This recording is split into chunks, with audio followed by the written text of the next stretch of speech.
नमस्कार, मानस Mishra only news India में आप सभी का बहुत बहुत स्वागत करता हूं। साउथ 24 परगना, जहां पर अभिषेक बनर्जी की पिटाई हुई है और ये जगह जो है वो ममता बनर्जी का गढ़ कहा जाता था, जहां ममता बनर्जी और अभिषेक बनर्जी की तूती बोलती थी।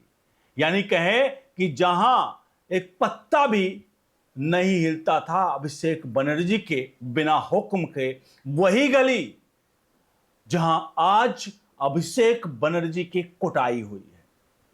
और आखिरकार अभिषेक बनर्जी की कुटाई हुई क्यों, क्या था प्रमुख कारण, तो आपको अब दिखाने बताने जा रहे हैं पूरे की पूरे घटनाक्रम, जहां पर अभिषेक बनर्जी के खुद के कर्म कांडों ने आज ये जो हालत उनकी हुई है वो खुद के कर्म कांड की वजह से हुई है, क्योंकि जनता का गुस्सा और रोष। और सबसे प्रमुख बात, एक बात समझिएगा, हमने यहां पर कहा कि 24 परगना गढ़ था ममता बनर्जी अभिषेक बनर्जी का, और वहां पर पिटे जहां एक पत्ता भी नहीं हिलता था इनके बिना इशारे का। आप समझते हैं, ये इन लोगों का डर था इनका अभिषेक बनर्जी का, जहां डर के मारे वहां की जनता 24 परगना की इन लोगों की भी मतलब कहीं ना कहीं इनके डर के साए में जी रही थी। और आज जब मौका मिला तो उन्होंने अपने हाथ साफ करने शुरू कर दिए। दिखाते हैं पूरी खबर, अनुरोध करेंगे कमेंट बॉक्स में अपनी राय प्रतिक्रिया जरूर दीजिएगा और वीडियो को लाइक शेयर जरूर करिएगा। मैं बढ़ता हूं पूरे घटनाक्रम को। सबसे बड़ा सवाल यहां पर, किसी की पिटाई इस तरह से सरेआम हो, ऐसी घटनाएं कभी भी बढ़ावा नहीं देना चाहिए, ना इसका समर्थन किया जाना चाहिए। लेकिन अगर कोई व्यक्ति किसी चीज के इंतहा कर दे, जैसे रावण का वध होना जरूरी था, कंस का वध होना जरूरी था, उसी प्रकार लेकिन अगर कोई व्यक्ति कहीं पर इस तरह से अपना दहशत फैला कर रखे, तो उस व्यक्ति के साथ ऐसी घटनाएं अगर हो जाएं, तो मुझे लगता है इसके समर्थन में बहुत या ज्यादातर लोग आएंगे कि ऐसे लोगों को सजा मिलनी चाहिए। चलिए बढ़ते हैं खबर की तरफ। बता दें, चुनाव से पहले ये अभिषेक बनर्जी हैं, जिन अभिषेक बनर्जी ने सरेआम सड़कों पर हर एक जगह पर इनके कार्यकर्ता आम पब्लिक को, आम लोगों को डराते धमकाते थे। और 24 परगना वही जगह है जहां पर इनकी तूती बोलती थी। वहां पर इन्होंने कहा कि हम डीजे बजाएंगे उन लोगों का। मतलब किन लोगों का? चुनाव जीतते ही डीजे बजाएंगे।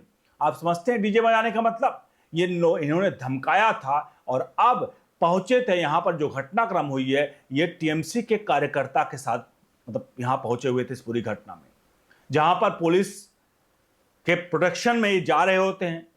क्योंकि भीड़ को, आपको पता है, भीड़ अगर कहीं गुस्से में हो और खासकर आम जनता, तो वो फिर पुलिस या प्रशासन कोई भी हो उसको दरकिनार करके वो बदला लेती है। और यहां पर यही हुआ।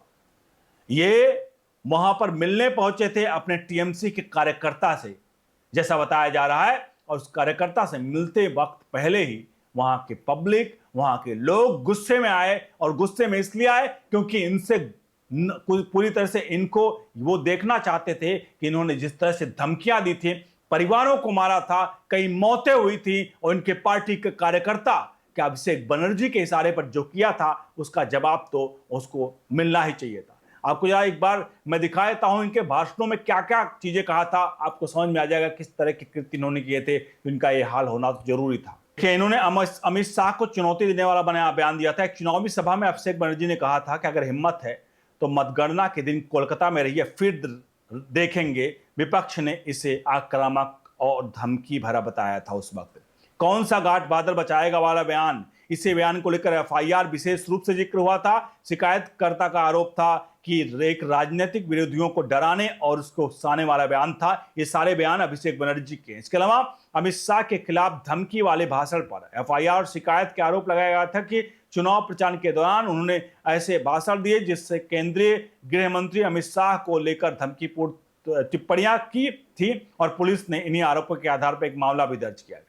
एक डीजे वाला बयान जो मैंने आपको बताया, सोशल मीडिया और कई चर्चाओं में उनका एक बयान जो है वायरल हुआ, जिसमें कथित तौर पर उन्होंने कहा था कि चुनाव के बाद विरोधियों के लिए डीजे बजाएंगे। विपक्षी समर्थकों ने इसे राजनीतिक धमकी के रूप में पेश किया। हालांकि इस बयान के अलग अलग व्याख्याएं और उसके राजनीतिक संदर्भ भी थे। चुनाव आयोग और केंद्रीय एजेंसियों पर तीखे आरोप। उन्होंने चुनाव आयोग, इलेक्शन कमीशन और बीजेपी का ट्रम्प कार्ड बताया था और कहा था केंद्रीय एजेंसियां विपक्ष को निशाना बना रही हैं और वो सीधे धमकी नहीं थी, लेकिन काफी आक्रामक राजनीतिक बयान माना गया। यानी कि ये जो कुछ धमकियां थी इनके चुनाव के पहले, वो देखी गई। और आपको बता दें, जो इस वक्त यहां पर पहुंचे हैं उस टीएमसी के कार्यकर्ता से मिलने, उस वक्त चोर चोर के नारे लगाए गए, चोर चोर के। और ये नारे यहीं के नहीं हैं। जिस दिन चुनाव का परिणाम आ रहे थे, अभिषेक बनर्जी का जो मेन रोड पर घर है, जहां पर कब पहले कहते ना पक्षी भी पर नहीं मार सकता था, वहां पर लोग, सोचिए, लोग वहां पर फोटो क्लिक नहीं करवा पाते थे। इस तरह के होते हैं। अमूमन हम जब देखते हैं तो कहीं व्यक्ति पहुंचता है कोई इस तरह के जगहों पर, वहां अपनी सेल्फी लेकर के डालता है कि मैं यहां पर हूं, और वो लोग गर्व महसूस करते हैं। लेकिन अभिषेक बनर्जी के घर के बाहर इसकी सुरक्षा होती थी कि कोई वहां परिंदा पर भी नहीं मार सकता था। और अब जैसे ही ये चुनाव हारे हैं, लोग वहां पर सेल्फी लेकर के, देखो अभिषेक बनर्जी का घर है जहां हम कोई यहां पर चू तक नहीं कसता था, मतलब वो कर नहीं पाता था। आज देखिए कितनी शांति है। इस तरह की चीजें, और अभिषेक बनर्जी के घर के सामने चोर चोर के नारे लगे, बहुत कुछ हुआ। और ये सब आज जो हो रहा है वो ममता बनर्जी और अभिषेक बनर्जी के कारनामे हैं, जहां पर पिछले 70 सालों में से ऊपर, बता दें, ममता बनर्जी को छोड़ दीजिए, जहां पर एक रेड रोड है, लाल रोड कहा जाता पश्चिम बंगाल कोलकाता का, जहां मस्जिद, मतलब सड़कों पर जो खुलेआम नमाज होती थी, और ममता बनर्जी खुलेआम उनको शह देती थी। अवैध रोहिंग्या, अवैध मुस्लिमों को जो बाहर से आए हुए हैं, उनका आज अजान, उनकी आज जो ये कहते हैं सड़कों पर नमाज, वो बंद की गई है। ध्यान रखिएगा, हमने क्या कहा, अवैध लोग जो सड़कों पर नमाज पढ़ते थे, एक तो हिंदुस्तान के नहीं है, लेकिन ममता बनर्जी अपने वोट बैंक के चक्कर में उन सबको यहां बिठा रखी थी, और सबको यहां पर नमाज करना और जुमे और इस्लामीकरण को बढ़ावा देना।